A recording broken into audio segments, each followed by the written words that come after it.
I went camping with my friends. Something is really wrong. 3 years ago, my friends and I decided we would all go on a fun camping trip for the weekend. Like most friend groups, we had a group chat where we discussed plans and other random topics. Typically, our plans were made last minute. Somehow, planning ahead never worked out for any of us. Ironically, the more spontaneous the plan, the more likely it was to actually happen. So you can imagine my surprise when we managed to plan a camping trip in advance and it actually worked out. All of our parents said yes and no one had any games or school commitments to worry about. We scheduled the trip for a Friday evening, planning to spend the whole weekend outdoors. When Friday finally came, we were all excited. Some of my friends brought tents and fire starting gear while others packed safety equipment, just in case. The only downside? We had to hike a trail to reach the campsite. I had work that night, so I was the last one to start the hike. I got off at 8:30 p.m. and made it to the trailhead by 8:50. The hike would take an hour at most. Keep in mind, I lived in Colorado, so wildlife was always something I had to watch out for. But little did I know, wildlife would end up being the least of my concerns. As I started along the trail, my mind began to race. I'd always been someone who overthought everything. My thoughts spiraled. What if a bear comes out and eats me? What if my blood sugar drops and we're out of snacks? What if someone is stalking me from behind the trees? Eventually, those thoughts faded, and I found myself more focused on the music playing through my headphones. As I kept walking, I realized my blood sugar was actually starting to drop. I stopped for a quick snack break and sat down to rest. I've been a type 1 diabetic since birth, ever since I was 18 months old. When my pancreas decided to retire early, my life has revolved around managing sugar intake. All that really did was turn me into a sneaky kid who constantly found ways to sneak sweets. Sometimes I wonder what it would be like to be normal. But then again, this is my normal. I don't have a single memory of life without diabetes. If anything, not having it would feel abnormal to me. Maybe I wouldn't be the punching bag of the group if I didn't have it. Maybe my mom wouldn't carry so much guilt over it. Either way, there's not much I can do. It's just the shitty hand I was dealt. Once my blood sugar was back at a reasonable level, I stood up and continued down the trail. But after a few minutes, I stopped. My surroundings felt off, uncomfortably unfamiliar. I looked at the map I was using and realized I'd taken a wrong turn. I had been walking in the wrong direction for nearly the entire hour this hike was supposed to take. A chill crept through me. It felt like freezing water was being pumped through my veins. My mouth went dry and my heart pounded so hard I could feel it in my head. Fuck. Okay, this isn't a big deal, I muttered to myself, trying to stay calm. I just walked back until I reached the point where I went off course, then take the right path. But deep down I was panicking and I didn't even know why. It wasn't just that I was lost. Something about that one wrong turn felt wrong in a way I couldn't explain. Like it had set something in motion. As I retraced my steps, a strange paranoia crept over me. I started walking more quietly. I pulled out my headphones and tried to suppress every sound I made, moving quickly but silently, like something might be listening. As I started walking, I began to notice something strange. Why are there 2 sets of footsteps? I wasn't imagining it, I could clearly hear it. It wasn't subtle. Every time I took a step, something else did too. But it wasn't just that something was walking behind me. No, it was that every footstep it took was perfectly synchronized with mine. Not just the timing, the sound was identical. The only reason I even noticed it was because of a slight delay, just a fraction of a second. I know that doesn't make much sense. If it stepped when I stepped, the sound should have blended perfectly, but it didn't. I could hear the echo of it, like a mirrored version of my own movement, just a half beat behind. I started counting each of my steps, and each of the ones I heard. It wasn't the idea that someone might be there that scared the shit out of me. No, it was the realization that something was there, copying me, perfectly. That's not something a person can do. No human can replicate another person's footsteps exactly, not down to the sound, weight, and rhythm with 100% accuracy. Most people, when they think they're being followed, will call out, ask, "Who's there?" or maybe even run. They'll make it obvious that they know. I wasn't going to do that. I decided to play it smart, act clueless. The plan was simple. Keep calm, walk like everything was fine, and the moment I reached the parking lot, run to my car, lock the doors, and get the hell out of there. I started texting my friends about what was happening. None of them took it seriously at first. One of them even joked, "Record it." So I did. Surprisingly, the recording made it clearer. You could hear it, the sound of multiple footsteps, perfectly synchronized but with that strange delay. The second they heard it, the tone shifted. Suddenly they were asking real questions. "Where are you? How close are you to the campsite?" I told them my plan. Then I shut off my phone. I wanted to seem unaware but not vulnerable. That's when I think it started to get impatient. The footsteps weren't perfectly in sync anymore. They were slipping, getting sloppy. Now anyone could have heard it. It wasn't subtle anymore. At first I couldn't figure out why it was giving up the illusion. Then it hit me. It wants me to know it's there. Now I had 2 options. Stick to the plan and keep walking, or abandon it and run in a different direction. Option 2 became the obvious choice real fast. The footsteps started to charge. I don't even have words for how fast they moved. Unreal, like something out of a nightmare. But the worst part? They weren't behind me. They were in front of me. This entire fucking time I had been walking toward it. I never saw it. It was too dark. But I heard it, running straight at me with that impossible inhuman speed. And that's when the real fear hit me. I can't even begin to describe the fear I felt. It wasn't just the kind that makes your heart race. This was deeper, primal. My chest tightened so hard it felt like my ribs were closing in on my lungs. My heartbeat wasn't just pounding, it was slamming, like it was trying to break free from my chest. Every beat hurt. My skin went cold and clammy, like all the warmth in my body had been sucked out through my face. It felt hollow, like my skull was trying to collapse in on itself. My mouth was so dry it felt like sandpaper, like I hadn't had water in days. Even my thoughts weren't normal. They didn't come in words anymore, just sharp flashes of panic, like alarm bells going off in a language I didn't understand. This wasn't just fear. This was my body reacting like it knew something was wrong, something it couldn't see but felt. I bolted off the trail and into the woods. There was no way I could outrun this thing in a straight line. Whatever it was too fast. I ducked between trees and ran in every direction I could, desperate to break its line of sight. I don't know how long I ran, minutes, hours. My lungs were on fire, every breath a knife in my chest. I finally stopped when I realized the footsteps were gone, but so was the trail. I had run so far, turned so many times I couldn't tell where I came from. And to make things worse, it was dark. Not just can't read my phone dark, I mean pitch black. I couldn't even see 2 feet in front of me. I reached for my flashlight. Just as my fingers brushed the switch, something stopped me. Not a feeling, an instinct. It was deeper than thought, something primal, ancient. A survival reflex that didn't feel like it came from me. Then I heard it. A voice in my head. One I wasn't in control of. Don't. I froze. I don't know why, but I knew if I turned on that flashlight, I'd die. Move, it said. So I did. I walked forward straight ahead for what felt like minutes, hands out, blind. Stop. I obeyed. My body wasn't mine anymore. I was just following orders. Silence. Then the voice returned.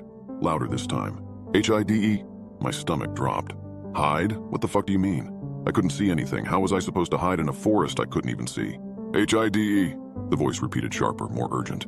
And that's when I knew whatever had been chasing me. It wasn't done yet. It was close. My gut was right. I heard footsteps again. I dropped to the ground and pressed myself behind the largest tree I could find, heart hammering, breath shallow. I didn't move, didn't blink. A horrible thought crept into my mind. What if it's a Wendigo or a skinwalker? It didn't seem that far-fetched. I do live in Colorado. The idea only made the crushing sense of dread worse. I heard it begin to circle. Its steps were slow, deliberate, like it knew.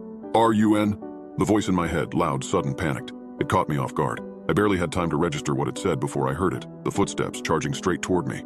It found me. I ran. I zigzagged wildly, cutting through trees, not caring which direction I went. Just moving, fast and erratic. I ran until my legs burned and my lungs begged for air. Then I stopped. I collapsed to the ground, crouched behind a thick brush, too exhausted to go any further. I could only pray I had lost it. That maybe, just maybe, it gave up. That's when I heard it. An ear-piercing scream ripping through the silence of the woods. It came from behind me, close but somehow distant, like it echoed from somewhere it shouldn't have been. I froze, paralyzed by fear, waiting for the voice, the real voice, to guide me. And then I heard something else. James? Holy shit, James, is that you? Eric. It was Eric's voice, my friend. Every ounce of fear drained from my body in an instant. Relief flooded through me. I was about to jump up, call out to him, but then the voice returned. D-O-N-T. Why did it say that? I listened anyway, and within seconds I realized why. It was there, looking for me. That didn't make sense. I had just heard the scream behind me, not even seconds ago. And now, Eric's voice. But it wasn't him. None of it made sense. Before I could spiral any deeper, something pulled me back to the present, something far worse. I could see it now. And this wasn't a Wendigo. It wasn't a skinwalker. It wasn't anything I could recognize. It was tall. No, inhumanly tall. Its limbs stretched so far they nearly touched the ground, and its fingers dragged through the dirt with each movement. The nails, God, the nails. They were long, jagged, soaked in something dark, blood maybe. And they weren't just sharp. They looked designed to tear through flesh. But the worst part? I couldn't even see its face. It was so tall, its upper half disappeared into the tree canopy. Its torso was skeletal, thin, bony, and its skin had the texture and color of bark, almost perfectly camouflaged in the night. I began to inch away, slow and silent, but then, snap, a twig underfoot. It heard it. No, it reacted to it, instantly. It didn't turn like a person, it didn't move naturally. Its entire body stopped, frozen mid-step, and then, just its neck turned. Long, so disturbingly long. It peered down at me. The rest of its body didn't move, only the neck, twisting at an unnatural angle. I didn't wait. I didn't want to see its face. I ran. The voice screamed in my head again, this time with pure, urgent panic. Run! The footsteps came fast, too fast. They didn't sound like running. They sounded like something charging through the woods, tearing through branches, eating the distance between us like nothing. It roared. But the sound, it wasn't the scream I heard earlier. This time, the voice in my head started shouting commands. Left, right, faster, slower. I followed them blindly. My feet pounded the ground, lungs burning, vision blurring. I didn't know where I was going. I just knew I had to keep moving. Then, stop. I collapsed behind a fallen log, gasping, body trembling. And for the first time, I realized it was gone. Somehow the thing was no longer chasing me. Quiet, the voice whispered. I obeyed. Not a sound, not a breath too loud. Then another word, snack. And that's when I understood.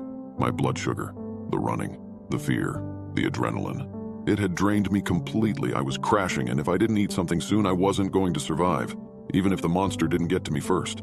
I pulled out a candy bar and began eating as quietly as possible. It had been a good 15 minutes. The voice had gone silent, and everything around me was dead quiet. Not peaceful, not still, just wrong. I tried to reassure myself that I was going to make it out alive, but no matter what I told myself, I couldn't shake the feeling. I couldn't calm down, because in my gut I knew this only ended one way.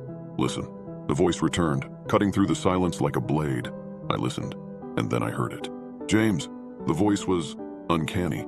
Have you ever watched the Mandela Catalog? It sounded exactly like that, like a warped imitation of a real voice, stretched and hollow, echoing from something that wasn't human and never had been. Turn around. I turned, and standing there was a humanoid figure. But it wasn't human. Its left arm was half missing, torn away, bone exposed. The rest of its body looked decayed, rotting like a corpse left out too long, and its proportions, off. Some of its limbs were too long, others grotesquely swollen or twisted. Its smile glowed faintly in the darkness, so wide it had torn the skin around its mouth. Blood still clung to the shredded flesh, and I could see inside. Ropes of dark, stringy blood stretched between jagged teeth like it had just chugged a gallon of blood. It didn't speak again. It just stared. Then in one motion it dropped to all fours and screamed. A high-pitched, bone-shattering shriek, inhuman, violent. Then it charged. I didn't even get the chance to run. It was too fast. It grabbed me. And then, nothing. Just the sound of flesh tearing. Pain. Then, darkness. I woke up in agony. Every inch of my body hurt. The first thing I noticed was the light. Broad daylight pouring in from behind me. I was lying at the entrance of a cave. Next to me was a pile of bones. Definitely human. In front of me, nothing but pitch blackness. The cave stretched deeper than I could see. I didn't have time to process anything before I heard it again. That thing, it was already chasing me, back on all fours, just like before. But this time there was distance between us. I had a head start. I pushed myself to my feet, ignoring the pain, and ran. Faster than I ever have in my life. It screamed again. A horrible, piercing scream that ripped through the air. It was so loud I thought my eardrums would burst. But then, I noticed something. The scream wasn't behind me. It sounded like it came from in front of me, and I didn't look. I just kept running, my feet pounding the trail until somehow I made it back. Back to the parking lot, back to my car, and the police were already there. They rushed me, took me in. I was barely conscious by that point. I hadn't realized just how messed up I really was. The thing had bitten a chunk out of my shoulder. Deep, ragged scratches tore across my back. Some of the wounds were already infected. They asked me what happened. I lied. What was I supposed to say? The truth? That a monster in the woods stalked me for a week and left me to die in a cave full of bones? They'd have locked me in a padded room. But as they questioned me, I learned something that chilled me deeper than anything else had. I had been missing for a week. A whole fucking week. And somehow I survived. Which made no sense. I didn't have my backpack. My insulin was gone. My pump was missing. There's no way I could have gone a week without it. No way I could have gone that long without water. Yet, I did, somehow. Recovery was long and hard. Therapy was even worse. Eventually, I told the truth. The therapist gave me the usual canned response. Trauma interferes with our memory. Yeah, I know what I saw. She made me talk about it a lot. And that's when I started putting the pieces together. The screams.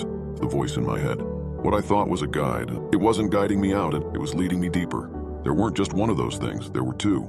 Every time I heard that scream, every time I thought it was in front of me, it was actually right behind me. They played with my perception, bent my senses, used sound and hope to trap me. They weren't hunting me for the kill. They were playing with me. And I think that's the part that breaks me the most. They kept me alive on purpose. They let me wake up. Again and again. I wasn't unconscious for a week. I wasn't asleep that whole time. I kept waking up. But every time I opened my eyes, it was night. Every time I'd forget what happened the time before. And every time the chase would begin again. Sometimes I'd run. Sometimes I'd hide. Sometimes I'd hear a loved one's voice calling out to me. Eric, my mom. But they weren't real. The second creature, whatever it was, it mimicked them. Used their voices, their faces. It gave me hope just long enough to lead me into the jaws of the other. Every night the game reset, and every time I lost. I know this now because the memories are coming back, slowly, in flashes, in dreams. I wasn't asleep for a week. I woke up 7 times, 7 nights, 7 rounds of fear, pain, and false hope. I even went into the cave, the same one it always came out of. I think I lived in it for some of those nights. The memories are still blurry, but here's what haunts me the most. Why was the last time different?